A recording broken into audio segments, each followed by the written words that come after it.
Oi, gente, tudo bom com vocês? Vocês estão aqui no canal da Coru. Eu sou uma professora, artista plástica apaixonada por história, filosofia e ocultismo. E hoje eu resolvi fazer esse vídeo aqui para vocês falando sobre o tarô, porque eu vejo muita gente procurando a leitura do tarô, principalmente a coletiva, mas sem entender exatamente o que é o tarô, por que ele funciona. Ele funciona mesmo, mas como é que ele funciona? Se tem alguma lógica nisso. Então eu vou tentar fazer um resuminho aqui para vocês, mas eu já vou falar que eu não tô seguindo um roteiro e o som não deve estar dos melhores. Eu tô falando aqui para vocês assim, à medida que eu vou lembrando, tá? E espero que vocês gostem. Bom, para falar a parte histórica do tarô é muito complicado, porque é um conhecimento tão antigo, mas tão antigo que ele nos remete a um tempo que tem muito pouca documentação histórica. Mas a gente sabe que mesmo antes da construção das pirâmides do Egito, o homem já recorria a oráculos, né? Isso está muito bem documentado em mitos, por exemplo, como os gregos, do oráculo de Delfos. A gente sabe isso através do I Ching, a gente sabe isso através das runas, da mitologia nórdica. E o tarô mesmo, propriamente dito, ele chegou ao conhecimento maior das pessoas ali no norte da Itália, onde por acaso veio a minha família, da mesma cidade, inclusive, e foi ali que ele tomou as proporções que ele tomou, depois indo para a França. E aí tem inúmeros outros baralhos oraculares, como o baralho cigano. E dentro mesmo do tarô são vários tarôs diferentes, mas isso tudo eu vou deixar para um outro vídeo, que eu vou falar de outros oráculos, outros baralhos, inclusive da própria jornada do tarô. Hoje eu vou contar mais sobre o tarô, por que ele funciona, da onde que ele veio, né? Da onde que veio isso. A gente também sabe que os alquimistas medievais, eles estudavam a história do tarô e que antes disso, ali na Cabalá, a Cabalá, ela é uma escola de pensamento judaica. Eles têm uma árvore da vida. Nessa árvore da vida tem uma trajetória que a alma segue evoluindo até chegar à integração com Deus. E segundo o hermetismo diz, né, gente, o que está em cima é como o que está embaixo. Então aqui na Terra a gente também faz essa trajetória evolutiva. A nossa alma que também está evoluindo para ir para o próximo estágio. E isso é o tarô, essa evolução, essa trajetória. E essa trajetória, na verdade, ela não tem nada de desconhecida, ela está muito bem documentada, inclusive, teoricamente, em livros como os de Campbell, por exemplo.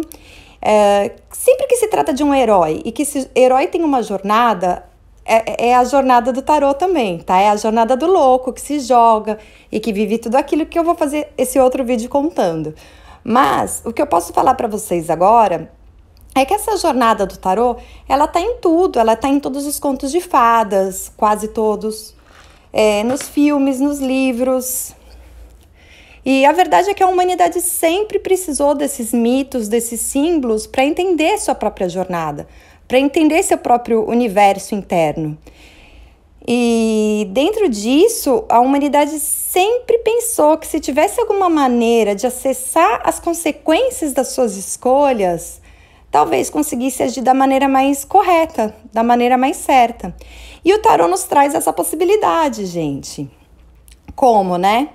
Aí que a coisa começa a complicar um pouquinho. E eu vou tentar resumir para vocês da maneira que eu consegui mais descomplicada. Mas assim, olha, existem dois conceitos físicos que já são comprovados e que eles não são tão fáceis de compreender. Mas o primeiro deles fala sobre os universos paralelos. Dizem que são infinitos. Infinitos universos paralelos nos trazem infinitas possibilidades. Resumidamente, todas as possibilidades de escolha são possíveis. Quando você faz uma escolha, você deixa outras para trás. Mas todas elas seriam possíveis.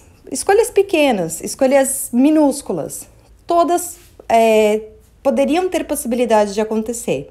Mas a vida é feita de escolhas e é por isso que a gente vai para o tarô, né, gente? O outro conceito, que é da relatividade do tempo, que Einstein, inclusive, teve um insight quando estava no Brasil, não foi o primeiro a ter um insight sobre isso, mas foi o primeiro a documentar com maestria sobre isso. ele fala pra gente que o tempo é relativo. Então, assim, é muito difícil da gente entender isso, a não ser que a gente pare e pense na nossa própria vida. O que existe pra gente agora, neste exato momento? Neste exato momento existe pra gente memórias de um passado, certo?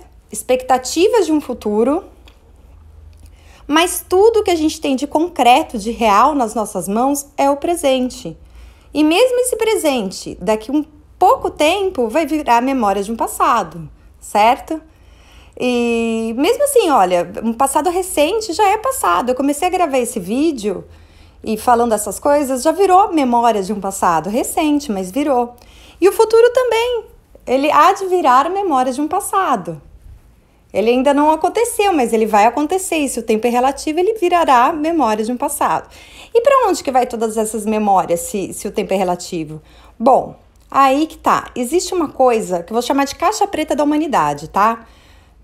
Que guardam essas memórias. O Jung, que foi um grande psicólogo, ele chamava de memória coletiva. Ou inconsciente coletivo, na verdade, memória coletiva do inconsciente coletivo, tá?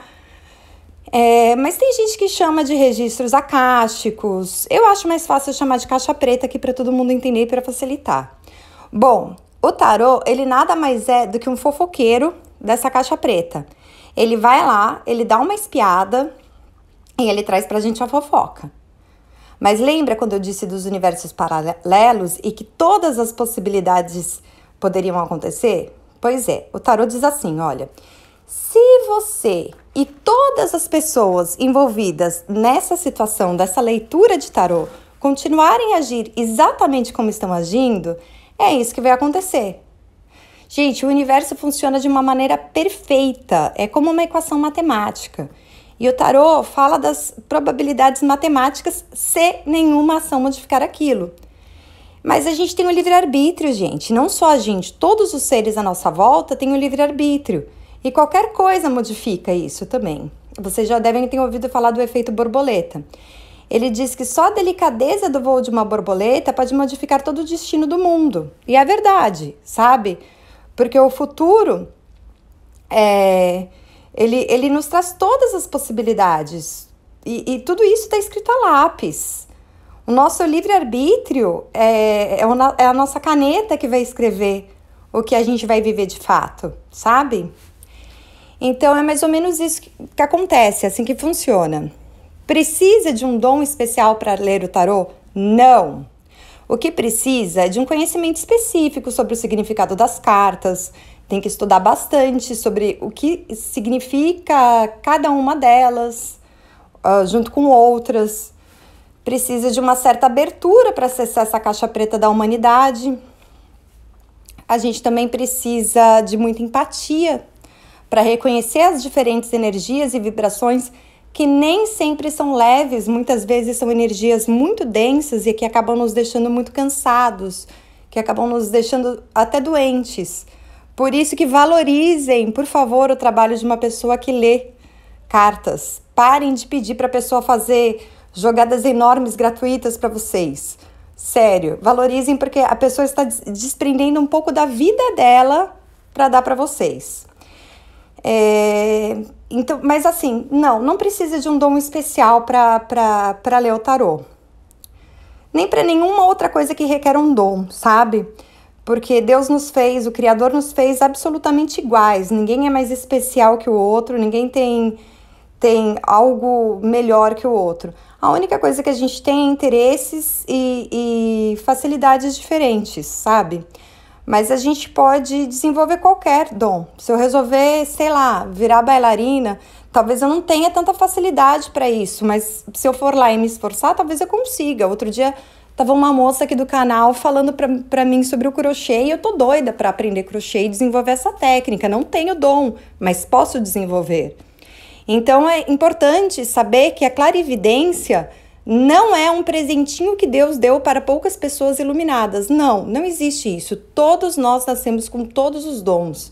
A gente precisa desenvolvê-los se houver interesse, tá? É lógico que alguns têm mais facilidade que os outros. Bom, gente, o outro segredo que eu preciso contar para vocês é que quem abre essa caixa preta pro tarólogo ir lá fuçar e fazer a fofoquinha, ou interpretar, é o próprio consulente. E não é quem interpreta as cartas, é o consulente. E é até por isso que quando uma pessoa ela vai para um jogo de tarô não acreditando, para ela não vai dar certo, ela não abriu essa caixinha. Lógico que o tarólogo até pode pegar a própria energia vital para ir lá e fuçar por essa pessoa, só para provar, por ego, assim, olha, só para falar assim, isso existe de verdade. Mas e aí? O que ele vai ganhar com isso? Um pouquinho menos de tempo de vida ou de energia para uma pessoa que não quer acreditar. E quem não quer acreditar, não adianta você falar toda a parte lógica para ela que ela não vai. Então tem gente que é mais aberta e mais fechada a isso. E pronto, tudo bem, não tem problema. Cada um acredita no que quiser, né? Mas então, gente, uma leitura coletiva, e eu acho que foi esse o motivo principal de eu fazer esse vídeo, para falar das leituras coletivas, ela só pode ter uma interpretação ampla, sem grandes detalhes, aliás, sem pequenos detalhes. A gente não pode fazer uma leitura coletiva e falar, por exemplo, vou dar um exemplo aqui da carta do chicote do baralho cigano. A carta do chicote do baralho cigano, ela tem inúmeras conotações. Ela pode significar, dependendo das cartas que ela esteja do lado, ela pode significar, por exemplo, violência, ela pode significar traição, até ela pode ter alguma relação com o sexo, ela pode significar magia negra, por exemplo. Mas, se eu estou fazendo uma leitura coletiva, eu jamais posso especificar uma dessas conotações, porque seria um absurdo. Seria um absurdo, é coletivo. Então, eu só posso usar um sentido mais óbvio do simbolismo, que no caso do chicote é o sofrimento. É isso que eu posso, o sofrimento por conta... Aí cada um vai ver seu caso, mas eu não posso especificar, porque isso seria de uma irresponsabilidade danada, sabe?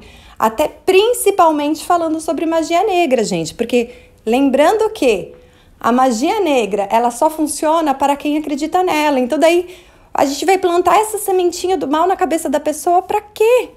Para criar karma pra gente ali na nossa caixa preta? Não, né, gente? Não vale a pena. Bom, gente, eu ainda vou fazer outros vídeos falando da jornada, falando dos outros oráculos e tudo mais. Eu espero que vocês tenham gostado, tenham entendido. Que nem eu falei, eu não segui um roteiro, fui falando à medida que eu me lembrava. Talvez eu tenha deixado escapar algumas coisas, mas eu espero que vocês tenham curtido. Se vocês curtiram, deem um joinha aí. Se vocês não curtiram, deem um dislike. Se inscrevam no canal.